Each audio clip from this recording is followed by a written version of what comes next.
My stepfather, a jealous cop, handcuffed me while I was on a secure call with the Pentagon. He pulled his gun, threw me down, and snapped.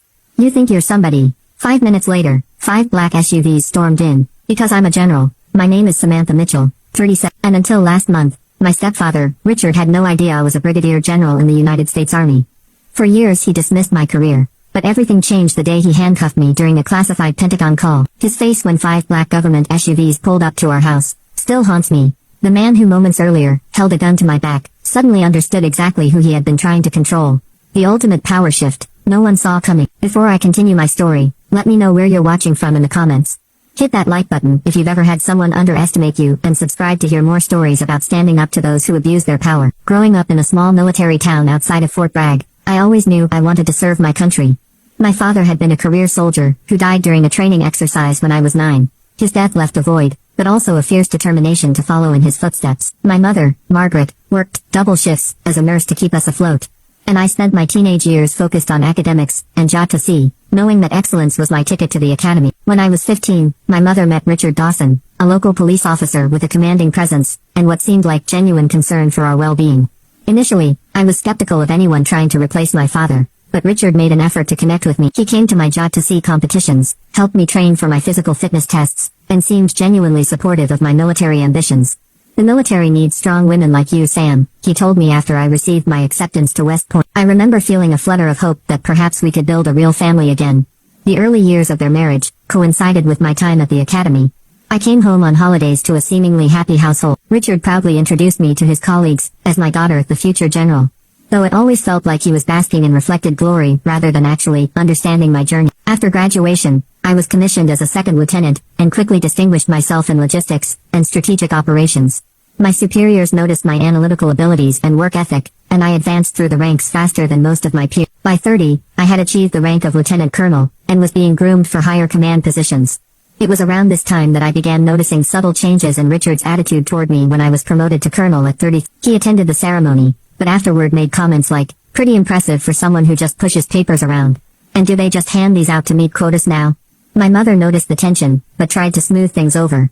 "He's proud of you, Sam. He just expresses it poorly," but I recognized the signs. His congratulations became more backhanded, his questions about my work more dismissive. I found myself sharing less about my career advances, especially when I was selected for specialized training in counterintelligence, and eventually tapped for a classified joint task force. When I received my first star at 36, becoming one of the youngest female brigadier generals in recent history, I made the decision not to share the promotion with my family. The ceremony was classified anyway, due to the nature of my work, but I could have told them. Something held me back. "What exactly do you do all day?" Richard would ask when I visited.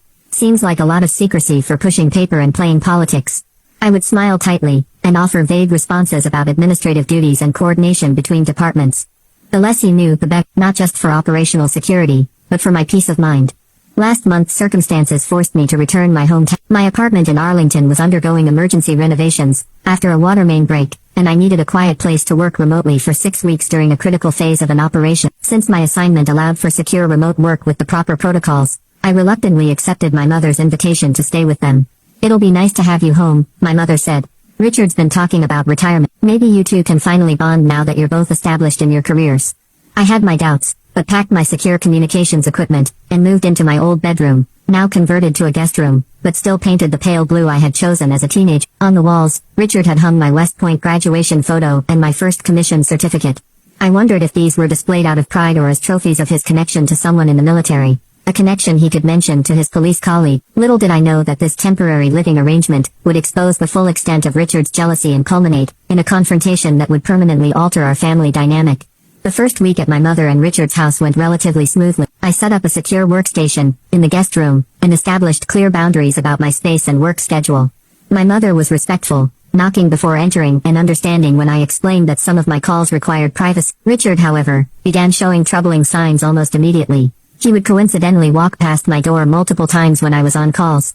If the door was closed, he would find reasons to knock, offering coffee, asking about dinner plans, or claiming he needed to check the air vent. After a particularly important video conference with my team, Richard cornered me in the kitchen.